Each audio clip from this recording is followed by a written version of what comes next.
Hello and welcome to my current episode or latest episode of the Chatty Ramble. So my guest today is the awesome and beautiful Sue Coulson of the Cosmic Classroom at the Hen Shop. Sue, welcome to the Chatty Ramble. Welcome, The my first love. thing, the first thing I've got to ask you is you're always so serene. You're always so calm. How? Well, I think the people that know me in real life would disagree with that. It's not an always thing. From my perspective, I think all of us kind of have two facets to ourselves, don't we? We have that what I call, the normal humanness, and we have that connection that we know to our spiritual self. Yes. And when I'm in my workspace and in work mode and here in Avebury, and then yes, something different flows through me usually than what I would say is my normal scatty, somewhat, running around, same as everybody else, crazy normal life. Yeah. So there's I don't want to use the word persona. I don't want to make it sound like I've got some bipolar disorder or anything. But on the other hand, I think anybody, when they're in work mode, in professional mode, in they have a kind of different personality. They embody a different facet of their multi-dimensional self, and that's definitely true of me. When I'm in the classroom, it's almost like all of my team, all of my guides, all of my beings are like, come on girl, get in the zone, open your heart, get out the busy head, listen inside, and then that's when the serene comes. Because whenever I've seen you at the Hen Shop, you are just floating beautifully through. I aspire to such dizzying heights. I aspire to staying there, and to be truthful, more and more and more I do stay there. But when you're walking a spiritual path, it's not all floaty, happy, divine light, no. Harps and light beings kind of thing. There's some deep dives into the darkness that come as well, because if you don't do your shadow work and you don't explore the depths of who you are, then you can't expand into the light. No, because you can't have one without the other, can you? No, darling. So there are times when I'm down there in the depths of the gunky darkness like everybody else. Fabulous. So I was talking to Dawn Henderson, the author of Skull Chronicles, earlier in the week, and obviously you two know each other well because that you met on a development group. So yes. what's your I didn't know Dawn's story. I do now, which is fabulous. Yes. So what's your story? What brought you to, how did you wind up in Avebury? I know you spent a year communing with the stones every single day, so I know that bit about your story. But what brought you to Avebury, the star beings, and all the incredible work that you do? I'm so nosy, that's why I'm doing the podcast. I want to know your story, and so does the rest of the world. Okay. Well, my story actually starts really in another country. So I was working and living in America, in a very different job, in a technical job. And I will say that I went through what is typically called burnout. I had a major crash just from, running around too much and trying to do too many things. And I got really quite ill. I had a thyroid problem and I was really poorly, knocked me off my feet completely. And so I was looking for an alternative, holistic path to restoring my well-being. Okay. And so that's where it really all kicked off for me. I mean, I'd always had some interest in all of that, but that was the deep dive that we're talking. One of them, it was well, how deep do you want to go with this? So I explored lots of things, and I was in a very, you know, comfortable position where I could afford to explore alternative procedures and things, and I managed to avoid having surgery and all the things that the regular doctors wanted me to do. And in the space of 6 months, I managed to heal myself energetically. And so really that put me in a very strong position of totally believing that if you are willing to do the deep dive and you're willing to do the inner work and really face your shadows and change things about yourself, then you can change the vibration within you and around you and heal your body. You know, your body returns to its wellness when you allow it to. So but you have to make space for that to happen.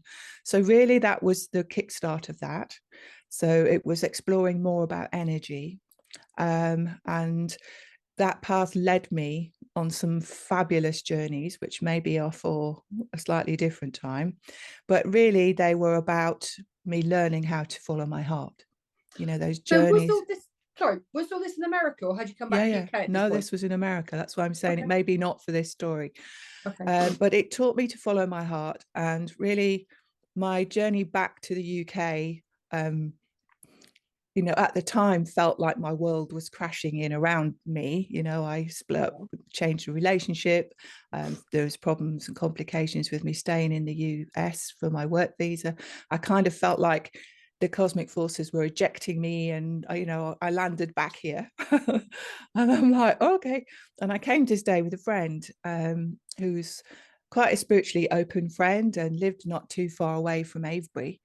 I was camped out in his spare room, and you know, as a way to just get out and about and, you know, have a bit of personal space for both of us, I started to come to Avebury for a walk. And I would walk, you know, walk the avenue, walk around the circle here. So for your listeners that don't know, the Cosmic Classroom and the Hen Shop is in the middle of Avebury Stone Circle, which is the largest stone circle in the world. There's actually a little village inside it, and it's here in the southwest of England. It's a truly magical place, and there's some amazing energy here. And my journey with learning about Avebury and my own energy and the interaction between human energy and the energy of the work, you know, of the earth, of the cosmos, all started really, you know, I can trace it back to those early walks. So like he said, it quickly turned into a thing. It didn't start out with that intention, but I found myself drawn back here as many people do. And the first year I was back in the UK, which was in 2007, I came to Avebury almost every day and I walked the circle. And in that time, I was studying crystal healing in Glastonbury as well. And I was, you know, fairly a solitary being over here. You know, I was one of the practices that we were encouraged to do for the crystal healing training was learn how to use our hands to feel energy. So to feel the energy of our own bodies, to feel the energy of other people that we would, you know, would be our clients. And I didn't really have that many bodies to practice on. So I started to practice feeling the energy of the stones. Oh. Okay, so I learned by feeling the energy patterns that were radiating off the stones. That led me into seeing the aura of the stones and of the people that were here, and seeing the energy of the land. So I literally see it like an aura coming off of everything. I just wanted to tell you that I have a new online tarot course starting in the spring. It's accredited, it's 16 weeks. And at the end of it, you will, if you put the work in, be able to be a fully proficient tarot reader. All details can be found on my website and the usual social media places. So now I've got another question. Sure. Sorry, I hate interrupting you. I'm so sorry. That's okay. So, like, I know each stone's got a number and a name. I couldn't tell you which is which. I'm sure you've got a better idea than me. But do they all have their own energy signature like we do as humans? Absolutely. As people? Yes, they do. Oh, do they? And do they change with the time of the year? they're in constant flux in the same way that people are in constant flux. Yes. Okay. So you have an energy signature which people recognize as you, but equally you have days when you feel more empowered than and some days when you feel not so connected to the cosmic energies. And in my experience, that's the same with the stones. They have days, they all have a personality. Sometimes they're kind of a bit more asleep, and sometimes they're a bit more awake. That's the terminology I use for them. And I actually, if you fast forward a bit, I started to run a project that started at spring equinox in 2010, which I called the Psychic Survey, which was totally designed to explore that more fully, because I'd had those kind of experiences, and I'd had a few experiences of bringing small groups here in like 2008 and 2009 as part of my crystal exploration. And I was really noticing that, some of the patterns seemed more stable, others seemed to move a lot, and I was really curious. So I started this project called Psychic Survey, where I would invite anybody to come. It was an open invitation. Anybody that did come, I gave some basic instruction to of how to sense the energy of their own bodies by using their hands, feeling the energy between the hands and feeling the body.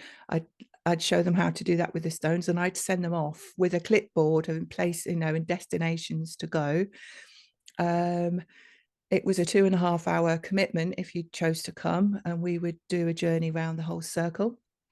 I used to split people into pairs, and so that people were functioning more or less independently, because I found that gave me better confirmation and feedback to see that, maybe 5 pairs of people had gone to this stone today, and what was their experience? What was their psychic experience? Like, how did they sense the energy of the stones, of the land?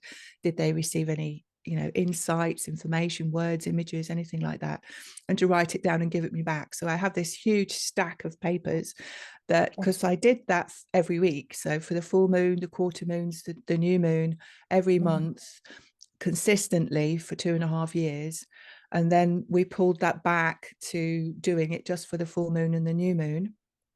And I still do that. So I still, every full moon and new moon, I personally go out and check the energy of the stones.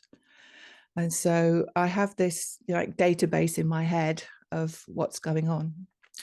So at the beginning of that, Caroline, I was all excited. It's very easy to, imagine that there's some kind of logic and some kind of system to it.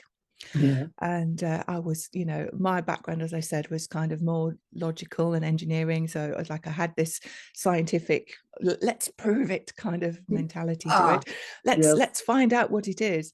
And oh my goodness, I thought I was really onto something. There were some specific energy patterns that were coming through consistently. And then we passed the December 2012 threshold, which was everyone in the spiritual community and around the world were like, hanging on with their white knuckle, well, what's going to happen? And a lot of people still struggle to see whether anything really did happen. But in my worldview, things did happen. So the energy patterns here in Avebury changed. Oh, absolutely. No, I didn't know that. Yeah. And so for the first few weeks and few months of that, I was thrown for a loop. I'm like, oh my goodness, like, what is going on? Because I tried to always come with an open mind of like, just sense it and feel it and write it down, rather than come with an expectation of what it would be.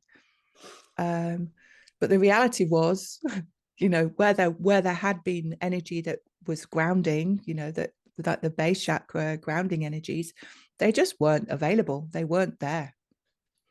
And it was like, what happened? Where had they gone? Like, what was going on?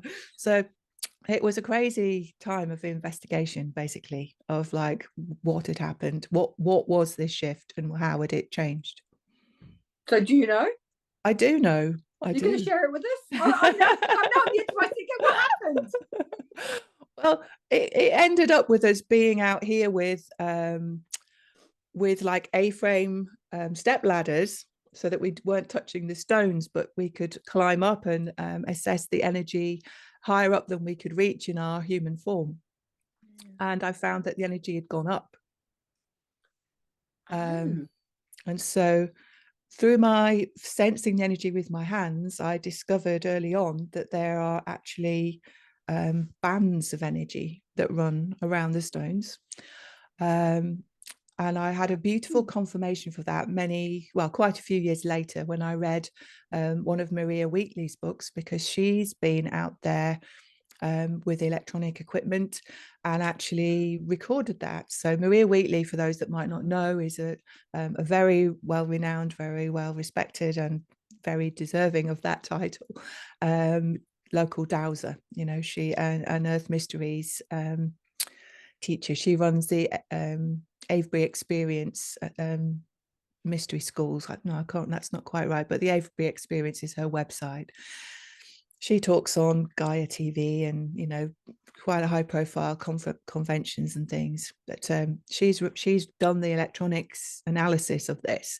And so when I saw that she'd done that, I was like, wow, that's what I'm feeling.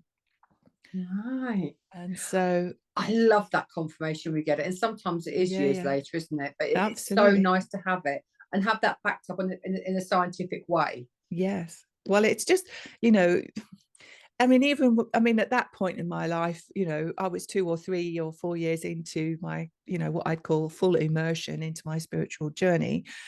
And you still had an awful lot of questions. You were you're very much still learning. I'm still learning now all the time, but you know what I mean? It's like, at least I feel like I've got a few little ticks off my checklist of, wow, I think I understand that a little bit more clearly now, you know.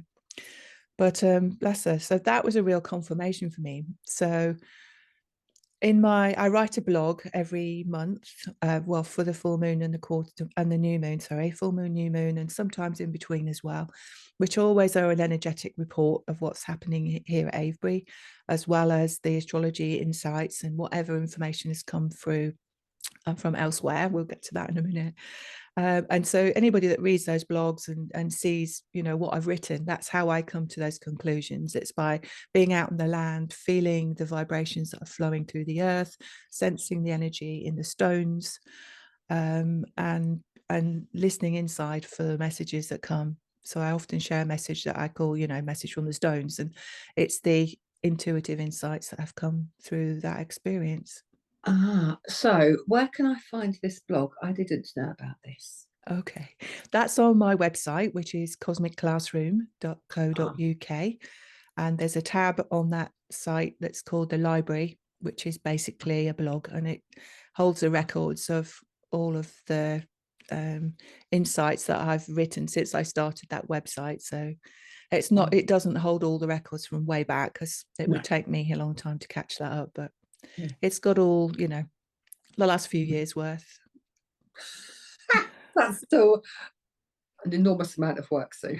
It is. It's, you know, when it's a moon time for me, which of course it is today. It's coincidence because we made this plan today a bit randomly, didn't we, Caroline? But it's actually a really important new moon today. Yes, it is. Because go on. It's the Aquarius new moon. It's like it's bringing in some really powerful energies for, you know, that new paradigm, new consciousness, new awareness theme that we've all been working towards. And of course, it's the start point for the Chinese New Year today, and it's the year of the dragon. Wood dragon, isn't it, this year, apparently? So there you go. Perfect day to be talking to you. I just love, as you said, this was completely random. I said, you know, what dates have you got to? Oh, I can do this date or this date. I didn't even look at the moon calendar. Obviously, you were more in tune with it. However, it wasn't on our radar, was it? No, it wasn't. It was just the day that wasn't part of it when we said it. No. So of course this is going to go out a little bit later, isn't it? So it's not going to go out for, you know, a few more weeks, but even so, this conversation, you know, people that are watching this, listening in, they're going to feel some level of the vibrations that we're bringing through, and, you know, and potentially how that's going to unfold in the next few weeks. Amazing. So Now, if you guys haven't had the chance to work with Sue in person, seriously, you are missing a trick. You do work online, don't you, Sue? I do. So I offer the moon meditations often online, sometimes outside as well. Sometimes I have to choose one over the other just because of the timing of things, but I mix it up a bit. So some are outside on the land. I offer a whole day adventure outside with me that's called Stone Sense. Sense, you know, more than a tour of Avebury Stone Circle, which is a whole day of me basically helping people to learn how to do what I've just described, you know, how to feel your energy, how to feel the energy of the stones in the land. We're going to touch on here, but it brings that in about the ley, the current, the earth currents that flow through here from the St. Michael ley. You know, we sense into those and learn how. I don't use dowsing rods and pendulums. I help people to find out how their body responds to those energies so that they can, you know, find that on the earth, no matter, you know, whether they've got tools with them or not. You've always got your body, you know. And it's a very healing experience, actually, because we spend the whole day outside, and we the intention is, to the best that we can, to walk the whole circle. It's very in the moment guided, so everyone's unique and different of these tours. It's kind of tailored to what people's responses are to what's coming through for them. I support them fully, but it can be quite a healing shamanic type, you know, how to sense more deeply into your own energy and be supported by the stars and the stones. Wow. Yeah. I'm coming to the next one. Okay. I didn't know you did that. I've been doing it on and off for years. So I used to do a short version, and this last year or two, I've expanded it into a whole day thing. Wow. And it actually, I'm just in the middle of rewriting the page. So when this goes out, that should be up online to talk about that, and with some dates for 2024. Fantastic. So I've done some work with you over the years. And I think my first time I worked with you was at one of the Lions Gates, and that was done at the Sanctuary at Avebury, August, so 8/8 Lionsgate. And it was the wettest, coldest 8th of August known to man, if I remember rightly. And it was fantastic. I've done Lionsgate with you 2 or 3 times over the years, and every experience is different. Every time it's fabulous. So we've got the stone circle that obviously you know that intimately.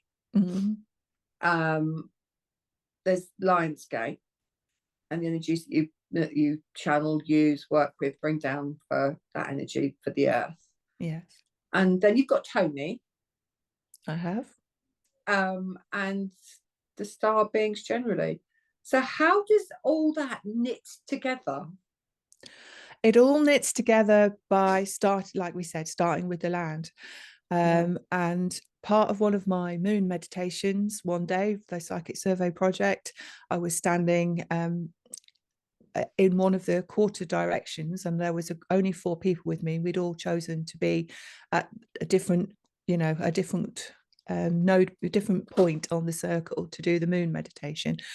And I was there with my eyes shut, standing up, doing my thing, you know, looking as best I can like a moon goddess. And and all of a sudden, this full-sized white lion face showed up right in front of me, about as far as I could reach with my hand, and practically fell over backwards. It was so vividly real. And I was like, whoa, you know, I kind of lost it for a second. But as soon as I, you know, stood back straight and tuned in, he was there again. And he gave me some messages that day, and I was kind of left a bit like, wow, what was that? What are specifically white? What are white lions all about?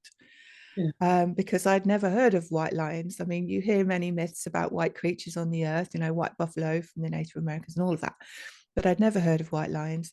And in one of those truly, you know, beautifully synchronistic moments. Within the space of a week, I'd been to visit an older lady who's passed now, bless her heart, but she was a client that used to come to circles and she wasn't able to. And I went to visit her at her home, and as I was leaving, she gave me a bag full, like a plastic carry bag full of books to take to a spiritual book swap. And she put her hand in all kind of dithery and said, there's one in here that I think you ought to read before you give it away. I mean, she knew nothing about this story, I swear. And she pulled out a book by Linda Tucker that's called The Mystery of the White Lions. And I opened it to a page that said star lions, like, you know, star beasts, you know, lions are star beasts. Whoa. And I'm like, you know, I still get goosebumps when I say that, because as soon as I say that, this lion comes in. You know, he's one of my constant spiritual companions and a dear friend now, but he doesn't need much of an invitation to be very present. And so I started to do workshops about the Leonian star being energies after a while, because I found it was so easy for me to access that energy. I did several with like co-facilitation with other people that also had a connection with the lion to start with, and that was the birth, I suppose, of the 8/8 Lion Gate event. So the first one I did was in 2015. I just met a small group of people that were also into, you know, had experiences with the white lions, and we all came together to do that 2015 Lion Gate gathering in Avebury. And it's kind of moved forward since then, really, with that. And the lions have opened some truly fabulous pathways for me. Right now I run, I've been running since early 2019, an online group that's a monthly gathering now to do special projects with the lions, which is called the Earth Pride. And so we do that regularly. It's been a very small and closed group for quite a while, but I'm also feeling that there's some new blood required in that. So I'm looking I'm feeling, I say looking, I keep saying looking, I'm feeling into opportunities for, you know, to find a really a way to honor the group that's existed and to bring new folks into it in a balanced way, because the people that I've been working with in that group, obviously we've got kind of a bit of a shorthand going. We've done so much together that there kind of needs to be a little bit of an introduction for any new people. So like a commitment and a you know, a bit of a stepped program to get them up to speed with the language we use, the experiences we've had, so that we all come together, because it's a very, being the Lions, of course, it's a very heart-centered, it's a very cohesive, it's a very powerful group when we're together. Wow. Really strong. Oh, that sounds awesome. Yeah. Wow. So that's the Lions part, and more or less the same year, well, it was kind of the year before, but my crystal skull called Tony came into my world. He's right here, so I'll just grab him. So look at Tony. I figured you might ask me about Tony. Is he a zebra jasper? Zebra stone. So he's not really jasper. He's basalt, which is the black, and quartz, which is the white. So he's very volcanic in that way. But he told me his name was Tony, and you know, that was a bit odd for me at the beginning. But he told me that Tony means tone, as in vibration. And so it's really about him connecting me to all vibrations, from the highest, purest, whitest, brightest, lighter vibrations, but also the deep, dark, you know, the shadow part. And he brings, for me anyway, he brings my energy into my heart. And through him and through working with the stones, because I first met the light beings outside, but I didn't know they were the light beings until Tony came along, and the whole story happened with Dawn Henderson, who you mentioned earlier. Yeah. So Dawn and I's, you know, journey with the skulls has very much come together in that way. Wow. So you work with sound, don't you? Because I've done that on a mini workshop with you. Yeah. So how does the sound go with the light beings, and how does that all blend together? And how did it come together? Obviously, Tony's a part of that. Well, for me, anything that we utilize that is something outside of ourselves, generates a vibration, whether it be a crystal skull, a scent from aromatherapy, or sound, or color, or light, or anything that's around us, you know, helps us. It's a supporting system to get the internal energy into a state of openness and allowing. Yeah. So vibration of sound is a really easy avenue for a lot of people because they don't have a lot of mental resistance. You know, they don't have a lot of preconceived programmings, thoughts that get triggered. I mean, lots of people see crystal skulls and go, no, don't like them. No. Yeah. And same with other things, you know, people have things that they've built up, you know, an expectation of, I suppose, or some kind of story or pattern for. And a lot of the time, sound can go straight through that. And it just helps the body, you know, you're bringing actual physical vibration to the body, not just the ears, but you're feeling, you know, your whole body is sensing those energies. And so it can unlock and open pathways in the cellular structure, you know, so you can actually feel the vibrations in your energetic system more easily than you perhaps would just by words or by, you know, other outside things. But really the whole point of all of it, Caroline, is it's an internal process, isn't it? Yeah, it just brings you into that sort of centered state, doesn't it? And it's that grounded, centered state where the monkey mind stops a lot of its chatter. And you can use specific vibrations to actually almost set like a vibrational intention. Okay, so going back years ago when I used to do my crystal healing practices, before I was the Cosmic Classroom, I had another business name, which was Crystal Clear Energy. And under that banner for quite a number of years, I used to run what I call crystal, well, what did I even call them?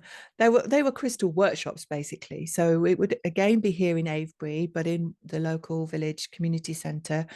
It had a big open space, and I used to create large crystal arrays, like crystal patterns on the floor with lots and lots of crystals.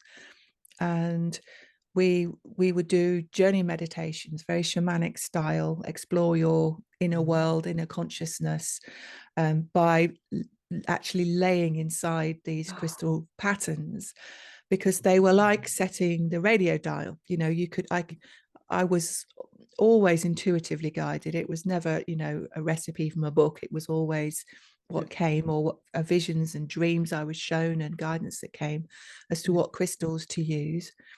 And then I would guide people on a shamanic journey from within there. And there was always a common thread and a common theme. You know, there was certain crystals I can use where I could, you know, I knew I could guarantee that these people would go to this place.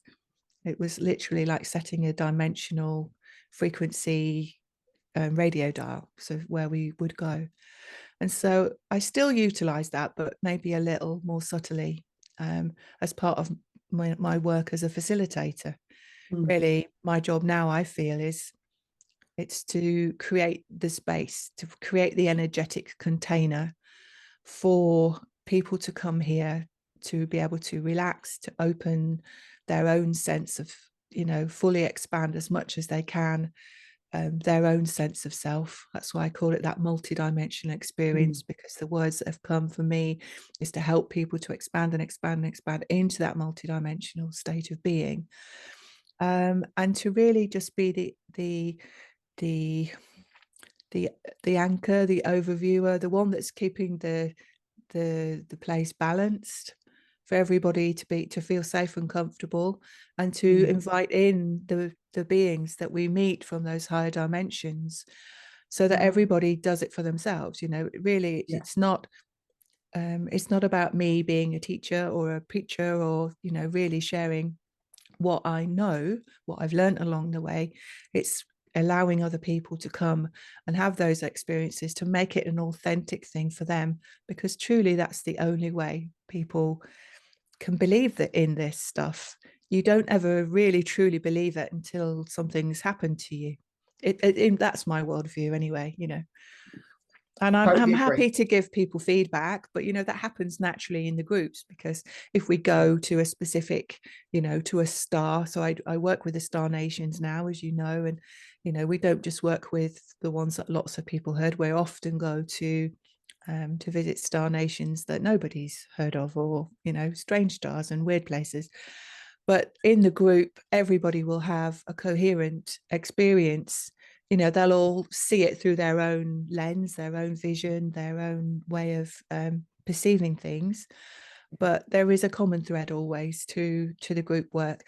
And that's the beauty of doing the group work on one level for the humanness of ourselves, is that we get that validation. You know, we get that, oh, wow, I can actually do this. And there's people around me that have done the same, and we can support each other, and we can, in that cohesive state, we can actually be useful. We can be in service to the planet by then using that heart coherence and this space in this very special sacred site on the planet that has access to the Earth Grid network, you know, so we can send this energy really easily to connect around the world, to raise the vibration for everyone. So, you know, that's really what happens in the cosmic classroom. Is, you know, my job is really just to make everybody feel comfortable enough to help to open their hearts, to be in service, to bring in some, consciously bring through some energies that raise the vibration for us all. And that just sounds like absolute bliss. And you're probably one of the few people I know that do it from the purest intent. And I think, and that really comes through, and that is so special. So, well, it comes back full circle to the beginning when you asked me, how do I always look serene? It's because I do my best to let my humanness go. And then that purity that you just said comes through, doesn't it? Because it's not my human filter, it's coming from that higher self and from that spiritual self. It's so I have no words, so I'm just blown away, which is rare for me to not have any words.